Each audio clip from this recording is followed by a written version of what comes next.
அஸ்ஸலாமு அலைக்கும் வரஹ்மத்துல்லாஹி வபரகாத்துஹு. பிஸ்மில்லாஹ், அல்ஹம்துலில்லாஹ், வஸ்ஸலாத்து வஸ்ஸலாமு அலா ரசூலில்லாஹ் வபஅத். இன்னைக்கு இந்த கேரளாவில் நடந்த ஒரு சம்பவம் என்னுடைய உள்ளத்தை உலுக்கியது. ஒரு 1.5 வயசு குழந்தை. அந்த 1.5 வயசு குழந்தையுடைய தாய் அகிலா என்கின்ற ஒரு பெண். அந்த தாயுடைய எக்ஸ்ட்ரா மேரிட்டல் அஃபேரில் இருக்கக்கூடிய, விபச்சாரம் செய்து கொண்டிருக்கக்கூடிய, லிவ் இன் ரிலேஷன்ஷிப் என்கின்ற திருமணம் அல்லாத உறவுல இருக்கக்கூடிய ஒருவன், அஸ்கர் என்ற ஒருவன். இந்த 2 பேரும் செய்து அந்த அந்த குழந்தையை அடிச்சு கொண்டிருக்கிறாங்க. அதாவது நம்ம ஹிட்லர் கான்சன்ட்ரேஷன் கேம்ப்லாம் நம்ம வரலாறுல படிச்சிருப்போம் இல்லையா? இந்த 1.5 வயசு குழந்தைக்கு மிக மோசமான கொடூரமான தாக்குதல், கொடூரமான கொடுமைகள். ஒரு நபர் சொல்றாரு, ஒரு மனிதன் 80 வருஷம் ஒரு கொடுமையை அனுபவிச்சிருப்பான்னா அந்த கொடுமையை 1.5 வயசுல இந்த பிள்ளை அனுபவிச்சிருக்குது. அந்த அளவுக்கு தினமும், அதாவது சுப்ஹானல்லாஹ், உள்ளேயும் அந்த பிள்ளையுடைய உடலுக்குள்ளேயும் மிகப்பெரிய காயம், வெளியிலையும் மிகப்பெரிய காயம். அந்த பிள்ளையுடைய பிறப்புறுப்புல காயம்னு சொல்றாங்க. அந்த பிள்ளையை அனலைஸ் பண்ண அந்த மருத்துவர்கள் அதிர்ந்துட்டாங்க. இவ்வளவு மோசமான ப்ரூட்டல் மர்டர் அது. உண்மையில் அந்த செய்தியை பார்க்கும் பொழுது, இப்படியான கொடூரமான மனிதர்களோடு நாம் வாழ்ந்துட்டு இருக்கிறோமா? இப்படியான சைக்கோக்களோடு அவ்வப்போது இப்படியான செய்திகள் வந்துட்டே இருக்கு. நீங்க கவனிச்சுக்கணும். இந்த எக்ஸ்ட்ரா மேரிட்டல் அஃபேர்ஸ், திருமணம் ஆகி அந்த திருமணத்துக்கு மேல இருக்கக்கூடிய கள்ள தொடர்புகள், கேவலங்கள், இந்த சோசியல் மீடியாவுடைய சாதனையில இதுவும் ஒண்ணு. இந்த ஸ்மார்ட் போன்ஸ் உடைய சாதனையில இதுவும் ஒண்ணு. கேவலங்களை உள்ளெடுத்துக்கிறது. அப்படியான ஒரு கேவலத்துக்காக பிள்ளைக்கு விஷம் கொடுத்து கொன்ன தாயை நம்ம பார்த்திருக்கிறோம். தமிழகத்தில் அப்படி ஒரு செய்தி நடந்துச்சு. இன்னைக்கு பாருங்க, அடிச்சு கொண்டிருக்கிறாங்க. அவங்களுடைய உறவுல, அவங்களுடைய அந்த கேவலமான அந்த தொடர்புல இடையில அந்த பிள்ளை அப்படிங்கிறது ஒரு டிஸ்டர்பன்ஸ் அவங்களுக்கு இருந்திருக்குது. லிவ் இன் ரிலேஷன்ஷிப், திருமணமாகாத உறவு, கேவலம். இந்த கேவலத்துக்காக பிள்ளைகள் பலியாக்கப்படுறாங்க. அல்லாஹ் ரப்பல் ஆலமீன் சொல்றான் குர்ஆன்ல. ஜாஹிலியா காலம் ஒரு காலம் இருந்தது, மடையர்களுடைய காலம், மடமை இருந்த காலம், அறிவில்லாத சிந்திக்க தெரியாத மனிதர்கள் இருந்த காலம், மிருகங்கள் போல வாழ்ந்தவர்கள். திருமண உறவுல அவங்க இல்ல, அப்படியானவர்கள்லாம் இருந்தாங்க. அவ்வளவு மோசமான நிலையில இருந்தவர்கள் தனக்கு பெண் பிள்ளை பிறந்துச்சுன்னா அது ஒரு கேவலமாக பார்த்தார்கள், அசிங்கமாக, பிரஸ்டீஜ் இஷ்யூவா பார்த்தாங்க. அதனால என்ன பண்ணுவாங்கன்னா, அந்த பெண் பிள்ளைகளை புதைச்சிருவாங்க. இது எப்ப நடந்துச்சு? 1500 வருஷத்துக்கு முன்னாடி. அந்த பெண் பிள்ளைகளை புதைப்பார்கள் உயிரோடு. அல்லாஹ் சுப்ஹானஹு வ தஆலா சொல்றான், மறுமை நாள்ல அந்த பிள்ளைகள், பெண் பிள்ளைகள் எந்திரிச்சு கேள்வி கேட்கும். என்னை ஏண்டா கொன்ன? எதற்காக நான் கொல்லப்பட்டேன்? நான் என்ன தப்பு செஞ்சேன்னு கேட்குமா அந்த பெண் பிள்ளை. அப்படியான ஜாஹிலியா காலத்தில் இருந்த மூடர்கள், ஜாஹிலியா காலத்தில் இருந்த அந்த கொடூரமான உள்ளம் படைத்தவர்கள் இன்னும் இருக்கதான் செய்யறாங்க. கோயம்புத்தூர்ல நடந்த சம்பவம் நமக்கு தெரியும். 10 வயசு குழந்தைய கற்பழித்து கொன்ன செய்தி.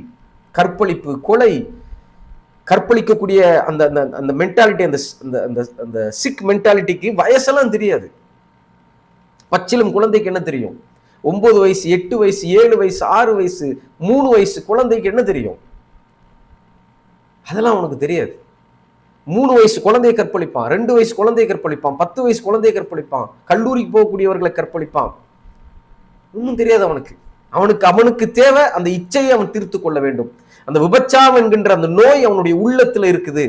ரசூலுல்லாஹி ஸல்லல்லாஹு அலைஹி வஸல்லம் சொன்னாங்க, ஒரு காலம் வரும், அது யுக முடிவு காலம். அந்த காலம் எப்படி இருக்கும்னா, விபச்சாரம் அப்படியே சாதாரணமாக பரவி இருக்கும். விபச்சாரம் தான், விபச்சாரத்தை தூண்டக்கூடிய அனைத்து விஷயங்களும் வந்துரும். மனிதனுடைய உள்ளம் கரெக்ட் ஆயிரும். இன்னைக்கு அப்படித்தான் இருக்குது. ஆண் பிள்ளைகளுக்கு நாம சொல்லி வளர்க்கணும், பெண் பிள்ளை எப்படி நாம ரெஸ்பெக்ட் பண்ணணும் அப்படின்னு. இன்னைக்கு அப்படித்தான் இருக்குது. அதே போல பெண் பிள்ளைகள்கிட்ட நாம சொல்லி வளர்க்கணும், எப்படி உன்னை பாதுகாத்துக் கொள்ள வேண்டும், உன்னுடைய உடலை எப்படி பாதுகாத்துக் கொள்ள வேண்டும், எப்படி கண்ணியமாக நீ வாழ்ந்து கொள்ள வேண்டும் என்று. ஏன்னா இந்த மாதிரியான சைக்கோக்கள் எல்லா இடங்களிலும் நிறைந்து இருக்கிறார்கள். இந்த இந்த சம்பவத்துல நம்ம பார்க்கக்கூடிய ஒரு மிக முக்கியமான விஷயம் இதுதான். இச்சையை தணிப்பதற்காக, கேவலத்துக்காக, விபச்சாரத்துக்காக அந்த குழந்தையை அடிச்சு கொண்டிருக்கிறாங்க. ஒரு ரீல்ஸ் இதுக்கு முன்னாடி அந்த அந்த அந்த அந்த அதாவது அந்த தாய், அந்த பிள்ளையுடைய தாய், அந்த அகிலாங்கிறவங்க ஏதோ ஒரு ரீல்ஸ்ல வராங்க. அந்த ரீல்ஸ்ல அந்த பிள்ளைக்கு 2 கையிலையும் அடிபட்டிருக்குது, 2 கையிலையும் கெட்டு போட்டிருக்குது. அந்த பிள்ளையோட முகத்தை பார்க்கணும். அந்த பிள்ளைக்கு சிரிக்க தெரியுதா, அந்த பிள்ளைக்கு அழுக தெரியுதா? அடிச்சு அடிச்சு அந்த பிள்ளையுடைய உடலெல்லாம் மரத்து இருக்குது. அந்த ரீல்ஸை எடுத்த அந்த அந்த நபர் இப்ப அழுகிறார். நான் அப்ப கேட்டேன், ஏன் அடிபட்டுச்சுன்னு கேட்டேன். அப்ப அவங்க சொன்னாங்க, சைக்கிள் ஓட்டும் போது கீழே விழுந்துருச்சு. 1.5 வயசு குழந்தை சைக்கிள் ஓட்டி கீழே விழுது. அந்த தாய்க்கு எந்த ஒரு கஷ்டமும் இல்ல, அவ சாதாரணமா சிரிச்சுட்டு வாழ்றா, அவளுக்கு எந்த ஒரு கவலையும் இல்ல. கள்ள தொடர்பு, இந்த மாதிரியான உறவு எங்க போய் முடியுது பாருங்க. சோசியல் மீடியா கொடுத்த பெரிய கிஃப்ட் இதெல்லாம். இன்ஸ்டாகிராம் வழியா இப்படியான கேவலங்கள், திருமணம் ஆனதுக்கு பிறகும் ஏற்படக்கூடிய மோசமான உறவுகள், அது ஏற்படுத்தக்கூடிய பாதிப்பு தான் இதெல்லாம். இஸ்லாம் இதை வன்மையாக கண்டிக்குது. இஸ்லாம் இப்படிப்பட்டவர்களுக்கு அதிகபட்ச தண்டனையை கொடுக்க சொல்லுது. இஸ்லாம் இது மாதிரியான குற்றங்களுக்கு மரண தண்டனையை கொடுக்க சொல்லுது. மனிதர்கள் பார்க்கிறதுக்கு முன்னாடி, மனிதர்களுக்கு முன்னாடி இவர்கள் மரண தண்டனை கொடுக்கப்பட வேண்டும். இதுதான் உச்சபட்ச தண்டனை.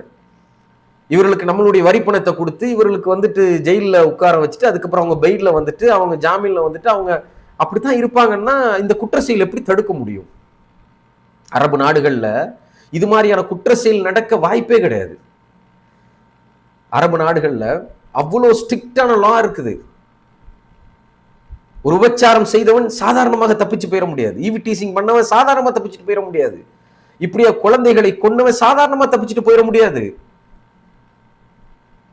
சுப்ஹானல்லாஹ். அந்த பயம் எல்லோருக்கும் இருக்கும். இங்க அரபு நாடுகள் இருக்கும். ஏன்? தண்டனைகள் அப்படி பெரிய தண்டனை கொடுக்கப்படும், உச்சபட்ச தண்டனை கொடுக்கப்படும் இது மாதிரியான குற்ற செயல்களுக்கு. என்னைக்கு நம்மளுடைய ஊர் இப்படி மாறுதோ, என்னைக்கு இப்படி தண்டனை கொடுப்பாங்க, இந்த மாதிரியான விஷயங்கள் செய்யக்கூடாது அப்படிங்கிற பயம் ஏற்படுதோ, அப்போதான் ஓரளவு இந்த சூழல்ல இருந்து மாற்றம் ஏற்படும். இல்லைன்னா இது நடந்துட்டே தான் இருக்கும். தண்டனை அதிகபட்சமாக இருக்கும் பொழுதுதான் இந்த குற்ற செயலை நாம் குறைக்க முடியும். இதை நாம பேசிக்கிட்டே தான் இருப்போம். இது மாதிரி நியூஸ் வந்துகிட்டே தான் இருக்கும். எல்லா சேனல்கள்லையும் பேசதான் செய்வாங்க. பை தென் என்ன ஆகும்? அடுத்த ஒரு மாசத்துல 2 மாசத்துல இன்னொரு நியூஸை நம்ம பார்ப்போம். அப்புறம் பழைய நியூஸை மறந்துடுவோம். இது மாதிரி இது போயிட்டே தான் இருக்கும். அல்லாஹ் ரப்பல் ஆலமீன் பாதுகாக்கணும். நம்மளுடைய பிள்ளைகளை அல்லாஹ் பாதுகாக்கணும். நம்மளுடைய பெண் பிள்ளைகளை, நம்ம சின்ன பிள்ளைகளை, நம்மளுடைய ஆண் பிள்ளைகளை இது மாதிரியான சைக்கோ புத்தி இருக்கக்கூடியவர்கள்ட்ட இருந்து பாதுகாக்கணும். தன்னுடைய சொந்த பிள்ளையே அடிச்சு கொள்றாங்கன்னா மற்ற பிள்ளைகள்லாம் என்ன பண்ணுவாங்க? என்ன வேணாலும் பண்ணுவாங்க. ஏன்னா அந்த சைக்கோத்தனம் இருக்குல்ல, இந்த விபச்சாரம், இந்த மது, இந்த போதை, இந்த கஞ்சா, இதெல்லாம் எதையுமே பார்க்காது. அவங்களுக்கு அந்த இச்சையை, அந்த ஆசையை தீர்த்து கொள்வதற்காக எதையும் செய்யக்கூடியவர்களாக மாறிடுவாங்க, மிருகமாக மாறிடுவாங்க. இந்த சமூகத்துல எந்த லா அண்ட் ஆர்டரும் இருக்காது.